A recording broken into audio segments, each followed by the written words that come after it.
Gaza में पिछले 24 घंटे के दौरान 143 लोग इजराइल के हमले में मारे गए हैं। वॉर जोन की खबरों में बात करने वाले हैं इजराइल ने हिजबुल्लाह के नए चीफ को क्या चेतावनी दी और किसने कहा कि ईरान की डिफेंस क्षमता बेहद कमजोर हो गई है। हिजबुल्लाह ने इजराइल के हाइफा, नेतानिया, अल खादरा और कई इलाकों पर किए गए हमलों में बैलिस्टिक मिसाइल का इस्तेमाल किया है। नेतानिया पर इजराइल से सरफेस टू सरफेस मिसाइल दागी गई। हमले में हुए नुकसान की जानकारी नहीं मिल पाई है। नॉर्थ इजराइल के रोशपिना इलाके में हिजबुल्लाह के हमलों से दहशत है। ताज़ा हमलों में सीमा पर स्थित रिहायशी इलाकों पर रॉकेट से हमला किया गया। हिजबुल्लाह ने हमले का वीडियो भी जारी किया है। पिछले 24 घंटे के दौरान गाजा में इजराइल के भीषण हमले में 143 लोग मारे गए। इनमें से 132 लोग नॉर्थ गाजा के हैं, जिसे इजराइल की सेना ने चारों तरफ से घेरा हुआ है। सबसे ज्यादा लोग 5 बहुमंजिला इमारत पर हुए हमले में मारे गए। गाजा में हमास संचालित हेल्थ मिनिस्ट्री ने दावा किया कि मृतकों में 25 बच्चे शामिल हैं।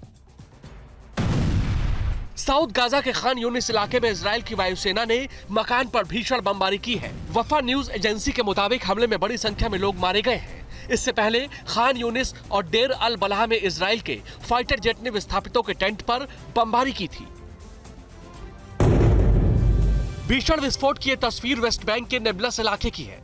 नेबलस के पूर्व में बलाता अल बलाद में इजरायली सेना के बुलडोजर पर विस्फोटक से हमला किया गया। हमले में बुलडोजर तबाह हो गया।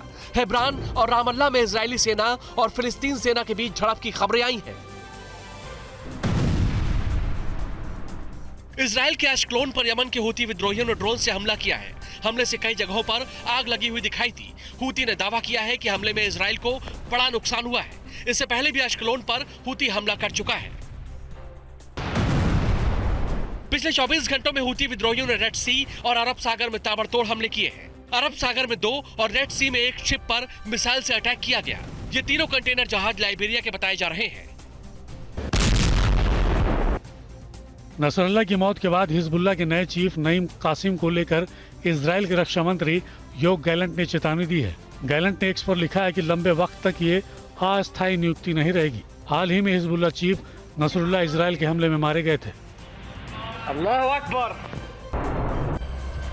इजरायली अधिकारियों के हवाले से ओपन सोर्स इंटेलिजेंस से बड़ा दावा किया गया है। इस दावे के मुताबिक इजराइल के हमले में ईरान के सभी लॉन्ग और मीडियम रेंज डिफेंस सिस्टम तबाह हो गए हैं। ईरान की मौजूदा डिफेंस लाइन बेहद कमजोर हो गई है।